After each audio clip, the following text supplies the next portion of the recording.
Good afternoon, everyone, and thank you so much for joining us today. And just a quick introduction to myself.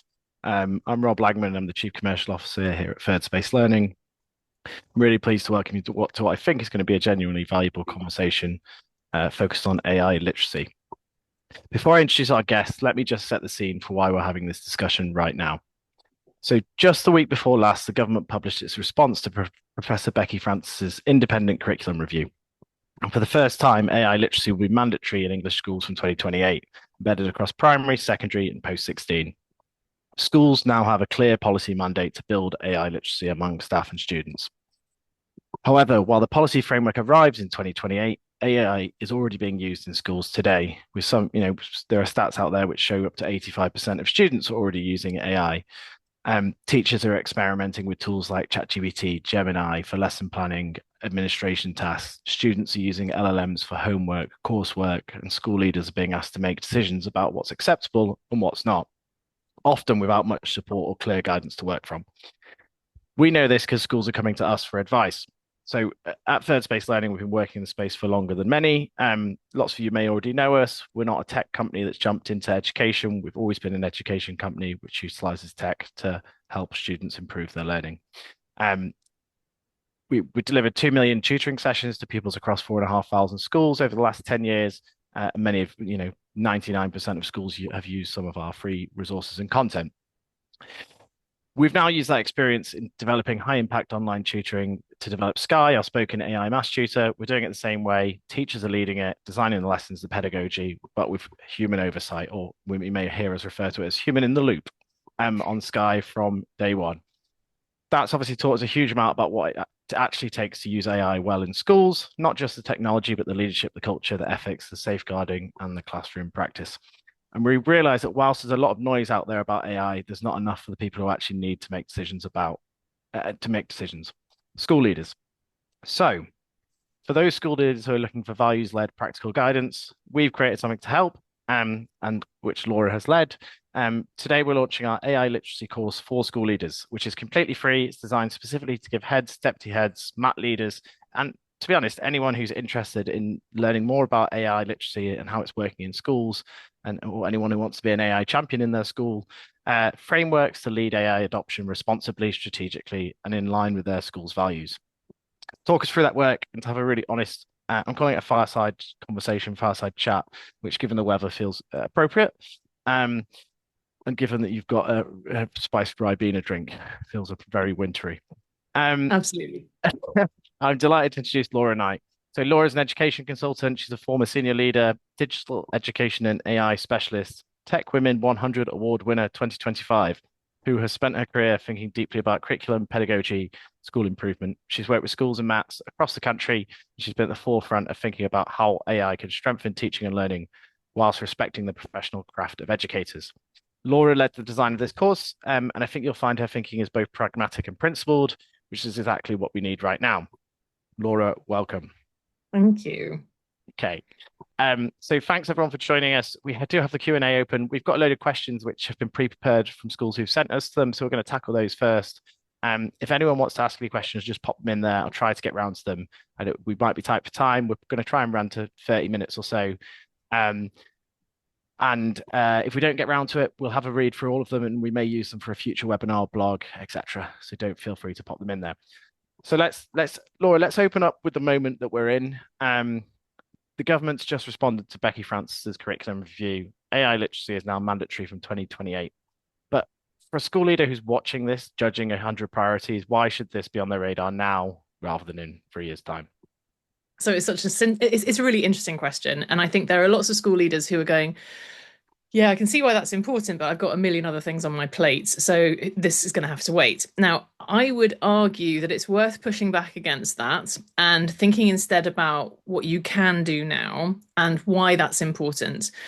The why it's important, I think, is key. First, I think there's three key things here for me. The first is what I would call drift, the kind of lack of focus, innovation that will happen very organically and is probably happening anyway in your school, where folks are using tools without structure, without policy, without guidance. They're doing so in a way that's patchy and inconsistent, and that's unhelpful from a compliance perspective and from a governance and accountability perspective, but it's also just rubbish for kids, who I think, pupils and students deserve something more consistent and better structured. The second piece is around duplication, and that inconsistency that I was talking about can also then appear in classrooms. If you've got one department doing one thing, another department doing something else, they're told in year 7 is then completely kind of cancelled out in year 8. That's really unhelpful as well.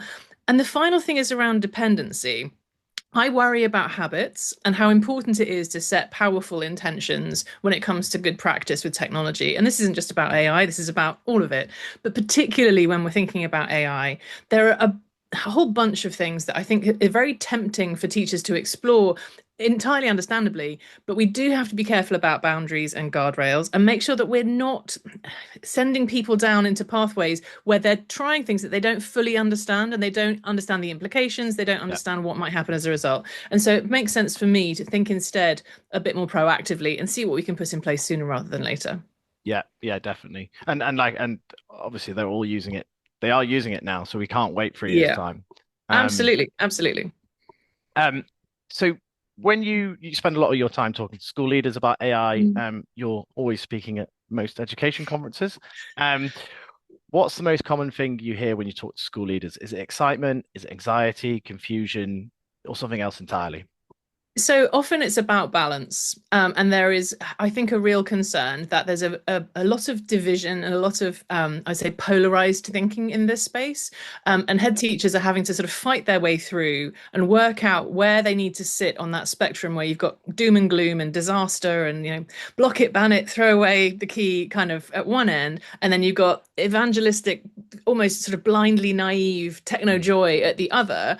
And they're having to balance a whole series of competing demands and agendas when there's very little clarity about what excellent looks like.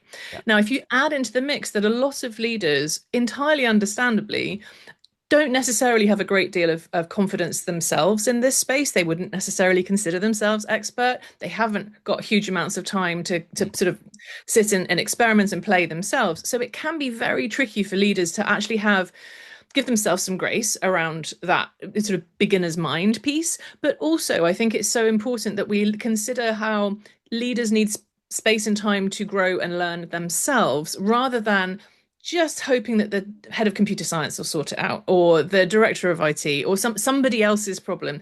What I think is important is that this piece around AI and digital strategy is a leadership issue. There's the technology aspect to it, but it's a yeah. leadership issue because it touches so many aspects of school life.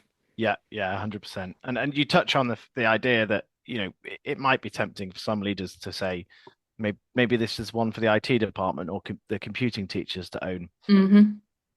We've designed this course specifically for school leaders. Why them? Why now? And I suppose once leaders have this literacy, how do they build it across their staff, their students, the wider community? So I feel very strongly that in order to make the very best use of this technology, it needs to be aligned with the purpose and values of the school. And it's absolutely the case that it should be the leadership of the team, the leadership of the school who are curating that whole experience, that culture, that sense of ambition about their Yeah. community. So, first and foremost, as I say, it's a leadership issue and it should be aligned with the purpose and values of the school and the context of the school. Mm, Let's not imagine for a moment that a teeny tiny rural primary is going to have the same approach to this as a huge urban yeah. secondary. Like they're going to need to be contextual approaches to this that are very specific. And then in terms of how you move forwards from there, I think giving leaders an opportunity to learn, to explore, to question. And I think the questioning part's key here. We're not saying in this course that we're going to give everybody all the answers. That is Mm, certainly not our goal. We wouldn't be so arrogant. What we would like to say is that we're encouraging people to have great questions and to go away from this course feeling confident about where they might go next. There is so much practical stuff in there about things you can try, what you can bring up in your next meeting, who to go and talk to about this next step, so that leaders feel confident about not only the principles that we're suggesting, but also the practicalities. And I hope that that's something that's really valuable. yeah, and I think the fact there's also like downloadable resources which Mm. comes alongside the course for each module, which with certain toolkits, etc. They're really useful as a starting point because they give you give you a launch pad from where to you go, okay, let's use this in our next Absolutely. day And I out of think life. it's really helpful as well for colleagues to have something external, because we often find that people can have quite an emotional response to innovation. They might Mm, feel insecure, they might feel protective, they might feel, no, AI is my thing. I'm the one who does this in the team. So mm. to have something that's produced by a highly regarded external party in this case, and to be able to bring it to school in the sense that it's designed to be helpful, it's designed to be adaptable, and then the schools are not starting from a blank page or from a highly personal view. It's Yeah, instead something that can be really adapted for their needs. yeah, wonderful. And let's talk about dive into the actual modules here. So, module one of the course, you talk about six fundamental shifts that school leaders need to make. One of those is moving from defensiveness to confident professionalism. Could you just Mm, unpack that a little bit for me? Like, what does defensiveness look like in schools right now? sure. So I think this is a really interesting one. Head teachers and senior teams in schools and in trusts have to be sort of Cerberus at the gate in so many ways. They have to have a really protective stance about their school, their community, their routines, their staff, because in a situation where resources, budget, all of these things are limited, you have to protect what you've got and really be careful about the decisions that you make. We Yeah, don't typically kind of go fast and loose with decision making and innovation in education. We don't have the resource, we don't have the time, and we also care deeply about our students and want to make sure that what we're choosing for them is the best possible choice that we can make with what we have at hand. And so that defensiveness is, I am under no circumstances am I attacking that. It is a totally normal and responsible yeah, choice. In yeah, fact, I would actually say it's a more responsible choice than the kind of gung ho, let's go for it and damn the consequences kind of yeah. approach. So defensiveness is fine as long as we can see beyond it. It is a phase rather Mm. than a permanent state. And actually, the way that we move through it is through learning and understanding. And that isn't about saying, okay, you've got to sit there and learn to code, you've got to build your own stuff, you've got to be super technical. That's not at all what I'm saying. Actually, quite a lot of this is about philosophy, really. It's about leadership, it's about understanding culture and people, it's about thinking about change and disruption, and it's a thinking about how you apply something new in terms of innovation to your context and make it work for you. So that moving from defensiveness is about that journey that leaders are going to go on, having been informed on some of those key ideas and some practical approaches to help them bring their team into a conversation which is really forwards facing. Yeah, 100%. I think experimentation and modeling, like when Yes. getting staff members who've successfully used AI to model for others, um, Yeah. that applies to more than just the school context, is business It cases as really well as does. And you know, some of the things that I love and some of the things that I've learned from colleagues past, is the absolute power of somebody who would not consider themselves the whizziest, yeah, flashiest expert at something, but having the courage to stand up and show their practice with humility and grace, like, and showing what they've done. Because there is something so powerful about seeing it in action and yeah. understanding someone's process. And I think if we can see that process rather than just here's what you get, this is why how I thought about it. This is and that because then folks can use that model to help, adapt it to their own situation, and it sparks new thoughts. But also, and I think this is where I was talking a little about that vulnerability piece earlier, it shows such leadership strength when a leader is prepared to fail forwards Mm. in front of and with and collectively, with their staff. So if you can do something, try something out, maybe it doesn't work perfectly first time, but you model how you move forwards through that and say, okay, that wasn't quite ideal. Let's see what we do next, rather than jazz hands drama. You're modeling not only the new tools and the new approaches, but you're also showing your own capacity to iterate and showing the behaviors and attitudes you're expecting as well. And I think it's hugely powerful to see that from whether it's from the stage, from the staff meeting kind of chair, wherever it happens to be. I think yeah, open vulnerability and the ability Yep, to say I don't know is fine, and that's like absolutely. should always be accepted in leaders. Yeah, yeah, Um, and giving ourselves room to maybe sometimes be playful about that, and but knowing where the edge of play and experimentation should be. One of the things that I worry about, and I will just mention this now, is that I think that stage one of our exploration of AI should have plenty of that kind of exploratory, experimental piece in it. But we can't stay in that phase forever. It's scrappy, it's messy, it's organic, it doesn't have roots, it doesn't have intention. So let's make sure that we have purpose behind it, which is much more anchored in what we really want to achieve. And you talk of purpose, so it's purpose, not policy, Mm, is a theme in module two. Um, yeah. what's the difference between a good AI vision and a weak one? So I often talk about like the tail wagging the dog here.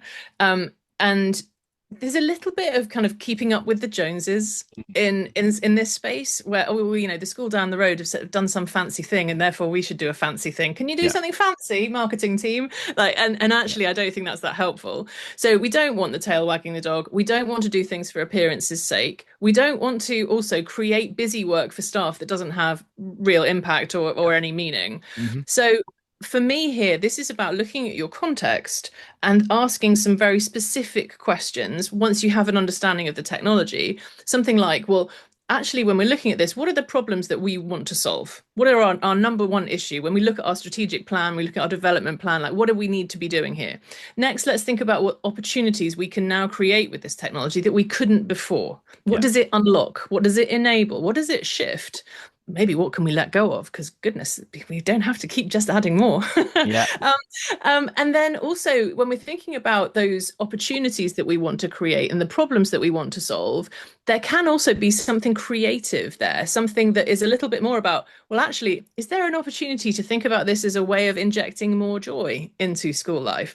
I know it sounds a little idealistic, but indulge me here in a space where, and the latest report, in terms of teacher satisfaction and well-being, disastrous. It's very, very bleak. Very bleak. There are so many folks who are stressed, overwhelmed. Their mental health is, through the floor. If we can use this technology to help staff feel that they are able to access new, I don't know, new productivity, of course, but actually new creativity, new opportunities for expression, new opportunities for engagement with their students that unlocks some professional joy. I think that should be way up the list of priorities. I mean, efficiency is nice, right? We like yeah. efficiency, but it's not the only thing. And nobody is counting hours when they're working in the way that some tech companies might imagine that they are. Teachers never have enough time. So nobody's going to be sitting, putting their feet up on a Friday afternoon doing the crossword because they've run out of work to do. That does not happen.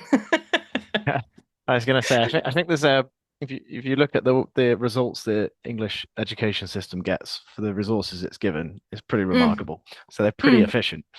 yeah. Um, let's talk about resistance and separate and after that parents. So Mm.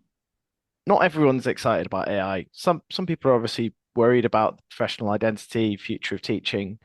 Um, and how should leaders respond to that resistance without either dismissing it or getting stuck in it? Okay, this is super interesting. The evangelists and the keen beans will find it really annoying that there are folks who are resistant and will see them as laggards. Mm, And I think that's unhelpful mm, because professionally, it is our responsibility, like I mentioned about the Cerberus at the gate thing, to maintain and safeguard the very best of our profession and the work that we do, as well as the well-being and safety of our students. So for me, the key for me here is how do we translate fear into responsibility?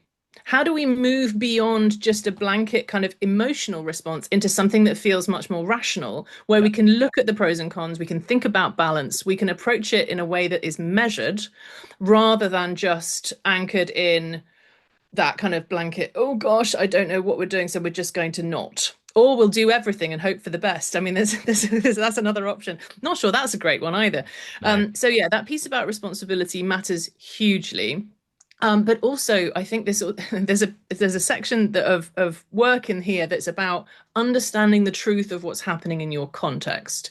There's a lot of what we would call shadow IT kind of practice where staff are not comfortable sharing what they're doing with AI with their peers. mm, Last month in October, Teacher Tap did a great survey on this, and it was about 57% of staff questioned said that they would be comfortable sharing what they're using AI for in school with their colleagues. yeah, That's a big wedge of folks who are like, nope. yeah, Now, for me, that says a lot more about culture than anything else. And mm, there's a whole bunch of issues around integrity, around suspicion, around what, professional responsibility and reputation, wanting to be seen to do the right Mm. thing. So there's, I think, again, we come back to modeling, but also policy on what it means to do a good job, where the boundaries are. What are we going to do when the adults do the wrong thing with AI in our schools? We're probably quite clear on what we should do when the kids do the wrong thing. Like that's fairly straightforward. We know about cheating and stuff.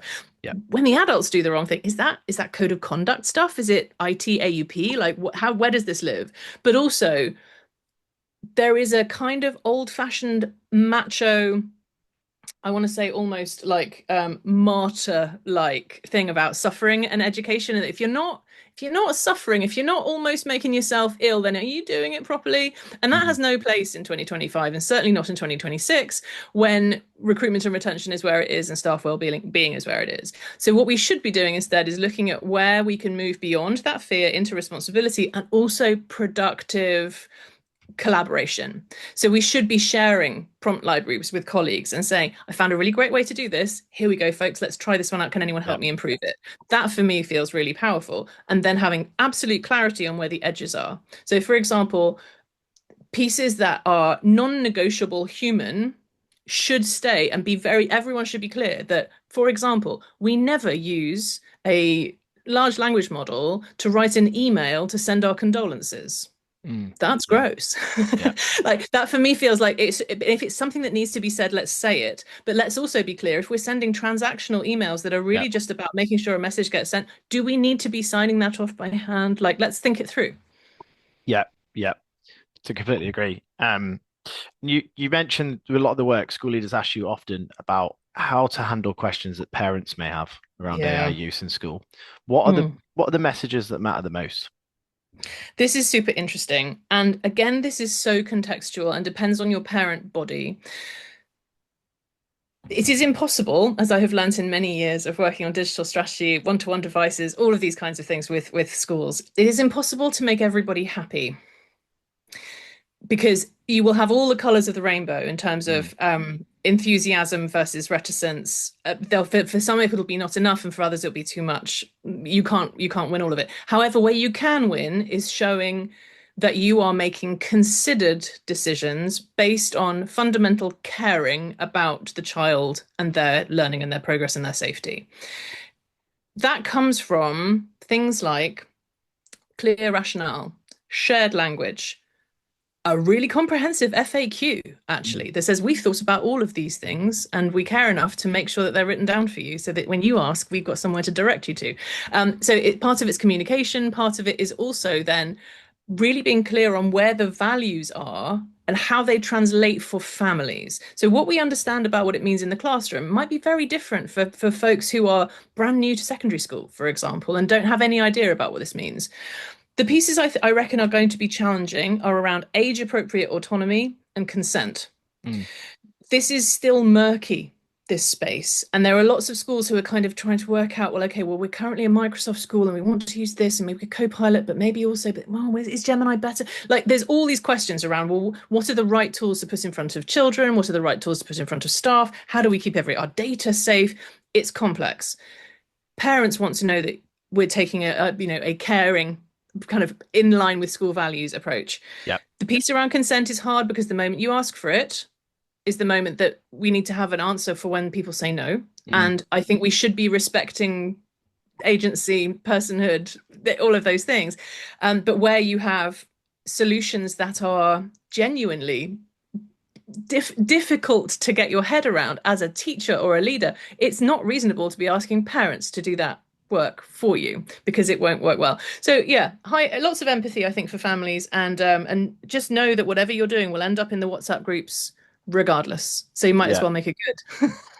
What we've seen work, and I've actually been amazed by how little resistance we've had from parents in terms of them when schools have been integrating Sky and AI Mm, tutoring to them has been we give schools a letter to provide to the parents which firstly it frames it in a positive that this yeah, is an opportunity and an unlock for them that they otherwise would not have access to, and for a lot of right. parents it is they can't afford to to pay for tutoring Absolutely. at And so home. you're making something available that they just couldn't have access to in another way. And that's a very compelling starting point, right? Yeah, yeah. And then reassuring them on data protection, safeguarding, and just like all the key questions to show that the school has thought about this and had this Yeah. discussion.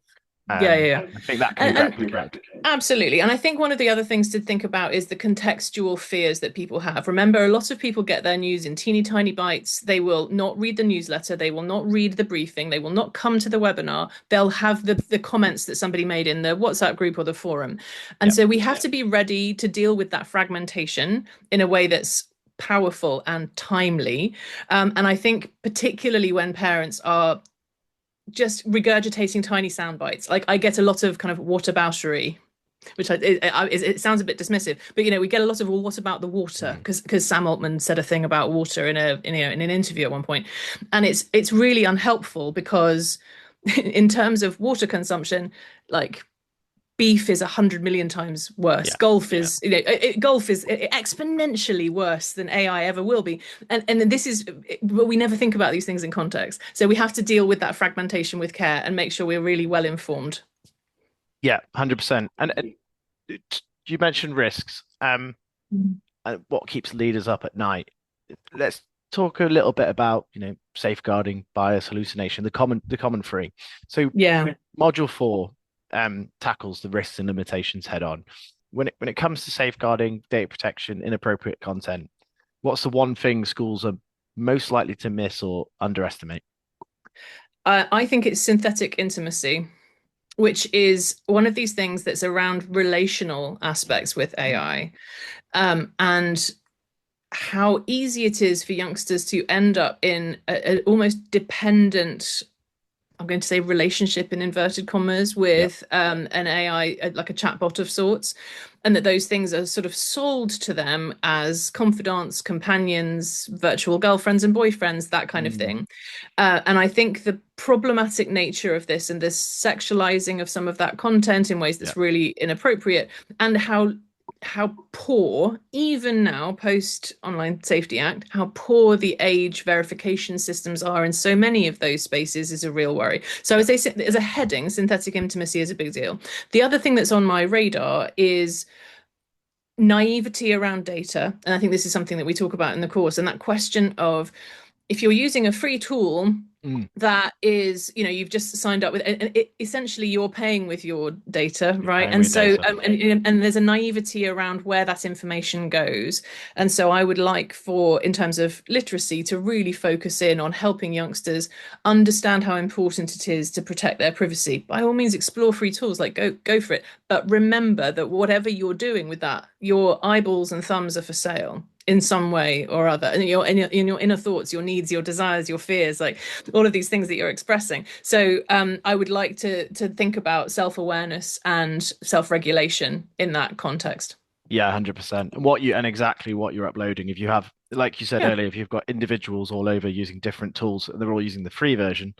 Hmm. Everything they upload is probably likely going to those companies to train their models. For sure. If For they're sure. paying for it, they can't use it to train the Absolutely. And models. and yeah, and there is a challenge here, because we will never see AI, large language models, improve to meet the needs of our highly contextual Yeah, individual needs if we never give them that data. But it yeah, needs to be done ethically, and it needs to be done with the right consent. And I'm afraid when we think about the history of things in terms of social media and the sort of surveillance capitalism approach to this stuff, it's a little bit tricky to have trust. And unfortunately, there is this sort of entirely understandable apathy from younger people about the meaningless nature of all of that legalese and terms and conditions and all of that.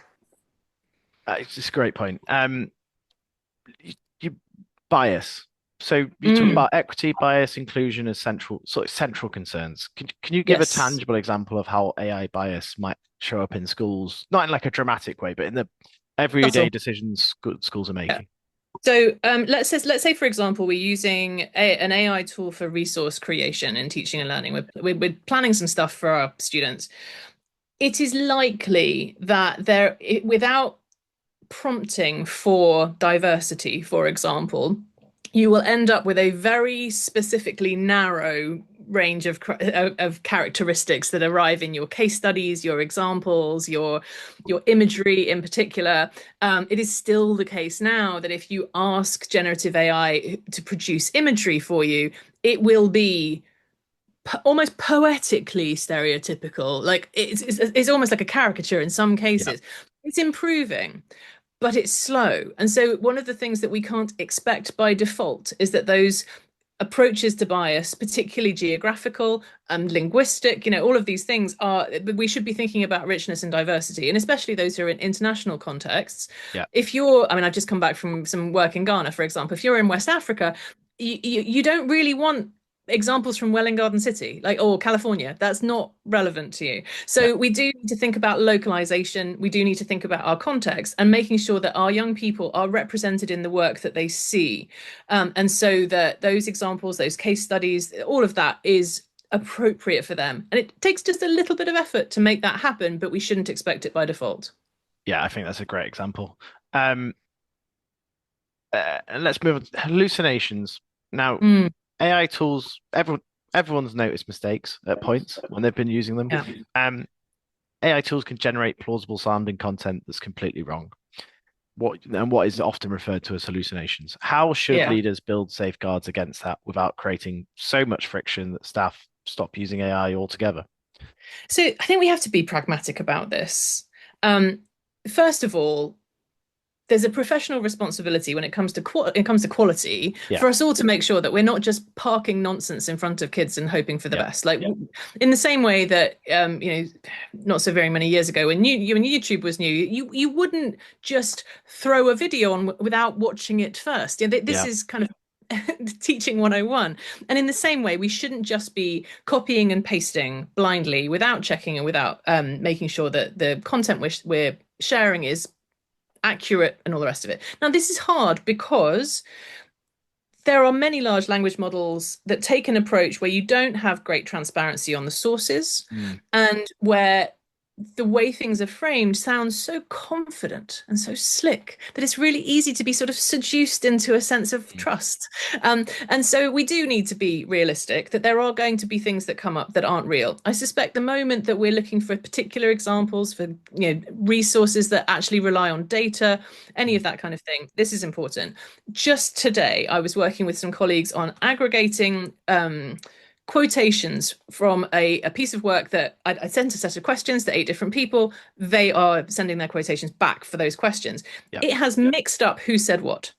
And if I didn't know, if I hadn't actually read it, I wouldn't know that John didn't say that, Sarah did, because it sounds so plausible. So we have to remember that mimicry is a great skill and accuracy is not. And there's lots of talk about reducing hallucinations. And the reality is that the foundational technology we're dealing with large language models alone is a predictive tool. It's a big statistical engine that just knows what's likely to come next. And if it sounds close enough, that's fine. As is the case with Sky, if you want to make sure that something is accurate, it has to have something more foundational that is going to anchor it to reliable content yeah, and to give it a context to operate within that is solid. yeah, And that foundational piece is absolutely key. And that's where we should be looking for quality. So where accuracy matters, check it. Where it doesn't, be careful still. But yeah, let's not make assumptions that are unjustified. yeah. The only thing I'd add to that is that as humans, we get things wrong all the time, and we don't We do. notice. And Mm. reduction's important, but it's the point you made earlier. Don't as long as we're not putting knowingly inaccurate content in front of students. And this is the thing. Yeah. So I think it's about how high the stakes, essentially. If the stakes Mm, are super high, don't be a muppet about it. You can quote me on that. But like, I think it matters. If the stakes are high, we should be taking professional responsibility for checking accuracy. yeah, If not, then perhaps we can let it slide. And like you say, humans make mistakes, but they're not the same sorts of mistakes. We're typically pretty good on context, unlike AI. And so that's where the disparity sort of shows. But it shows especially, and this is one of the fundamental issues here, if there isn't good transparency and sharing about the processes you've gone through and the AI that you've used. So if you're one of that big percentage who can't talk to their colleagues about what you're doing, it's going to be very difficult to climb down from that I wrote this myself, and actually no, it's AI has hallucinated it all, and I didn't check. That's where the real sort of dissonance is. Yeah, wonderful, wonderful. Um, let's make this practical. So school leaders are being pitched AI tools constantly, and they're constantly, experimenting with them. What's the one question a school leader should ask every vendor that will cut through the marketing and reveal whether a tool is actually fit for purpose? So there's a bunch of these questions in the course, and so I think it's worth going and having a look at this section because I think it's important.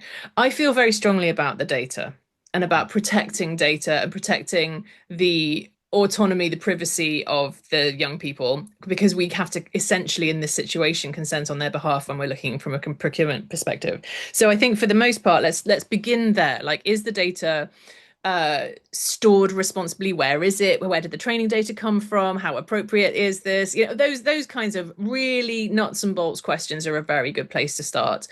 We do then have to think about pedagogical value, because unfortunately there are lots of tools where the jazz hands and the shiny coolness of it might be really impressive, but is it actually going to deliver value in the classroom? Or is it going to deliver value outside of the classroom in a sort of, after school capacity or whatever it happens to be? We need to see evidence of that. Now, I'm pretty tough on this and I want to see case studies. I want to see impact, research. I want to see show me the actual information you got about the real work that happened here. Yeah, I'm quite demanding with companies about that. That's tricky for a startup, but yeah. then would you trust a brand new startup to roll it out across your school? You shouldn't. No, they should have you should be able to work through that in a way that feels very measured. Yeah, And so trust needs to be earned in this space. 100%, 100%. And there's lots of places where they can access the evidence and the research. The EF is a great place to start. Absolutely, EF is a great place to start, and there's lots of great networks as well with colleagues sharing all sorts of good stuff here. So we should be making sure that we can sort of listen to colleagues and not work in isolation. Wonderful. Um, let's talk about the AI literacy course that launches today. And I should mention it's completely free for school leaders. Walk us through what people will actually experience when they take this course. What does the journey look like? What will they walk away with? How can leaders access it? Okay, so this is it's not going to take you hugely long. It's snappy, and it's about an hour, isn't it, Rob? I think, and so it's done in a series of chapters and segments, if you like, that include some lots of inputs, some provocations, some good questions, and then lots of actionable suggestions about next steps that you can make. There's downloads and documentation that go with it so that you can take those materials back to school and have conversations with peers, with your senior leadership team, even with governors. And we need to make sure then that we are sharing it generously because it's free. Yeah, And so please feel free to, make sure that colleagues are accessing it and can get the benefit there, because I think that's a really great opportunity. wonderful. Um, let's end on a forward-looking note. When AI is done well in schools, the right technology, the right safeguards, the right pedagogy, what becomes possible that wasn't possible before?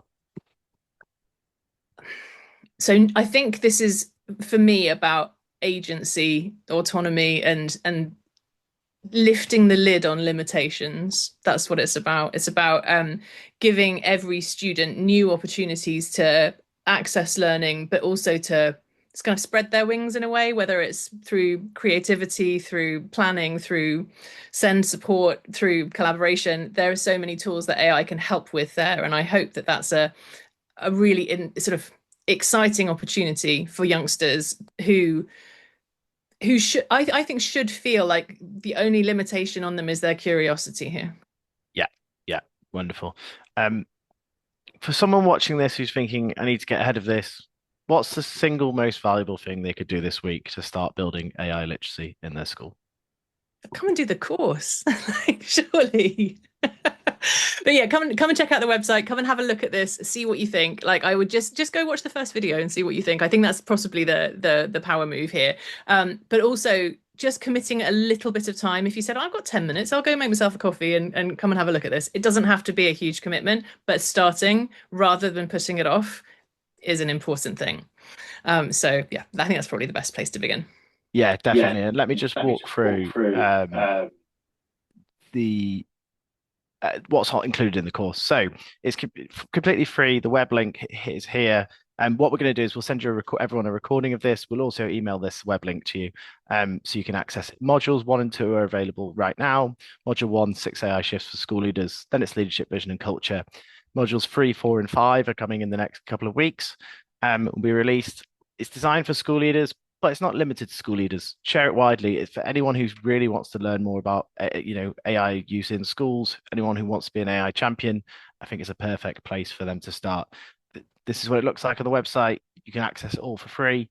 It's 5 modules. It'll probably take an hour in total to go through it. You don't have to do it all at once. It'll save you progress. Come back whenever you have 10 minutes.